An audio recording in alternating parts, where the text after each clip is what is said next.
Police সপ্তাহ 2026-এর উদ্বোধনী অনুষ্ঠানে যোগ দিয়েছেন প্রধানমন্ত্রী। রোববার সকাল 9টার পর রাজারবাগ পুলিশ লাইন্স মাঠে শুরু হওয়া 4 দিনব্যাপী এই আয়োজনে তিনি প্রধান অতিথি হিসেবে উপস্থিত ছিলেন।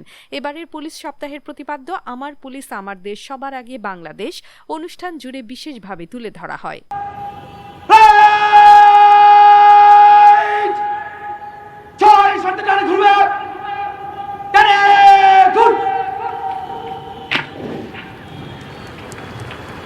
আজ থেকে শুরু হওয়া পুলিশ সপ্তাহ চলবে 13 মে পর্যন্ত।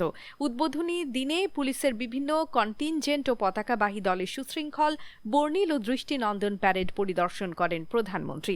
খোলা জিপে চড়ে তিনি প্যারেডের সালাম গ্রহণ করেন। এবছরের বার্ষিক প্যারেডে অধিনায়ক হিসেবে নেতৃত্ব দেন ঢাকা মেট্রোপলিটন পুলিশের উপপুলিশ কমিশনার হাসান মোহাম্মদ নাসের রিকাবদার। এই সেই ঐতিহাসিক রাজারবাগ পুলিশ লাইন 1971 সালের 25 মার্চ রাতে, যেখানে ঘুমন্ত পুলিশ সদস্যদের উপরে হানাদার বাহিনী অপারেশন সার্চলাইটের নামে বর্বর হামলা চালিয়ে শত শত পুলিশ সদস্যকে হত্যা করেছিল। আমি আজকের অনুষ্ঠানে প্রথমেই বাংলাদেশের মুক্তিযুদ্ধে পুলিশ শহীদ সকল সদস্যকে শ্রদ্ধা ভরে স্মরণ করছি। শুধুমাত্র স্মরণের মধ্য দিয়েই আপনাদের আমাদের দায়িত্ব শেষ হয়ে যায় না।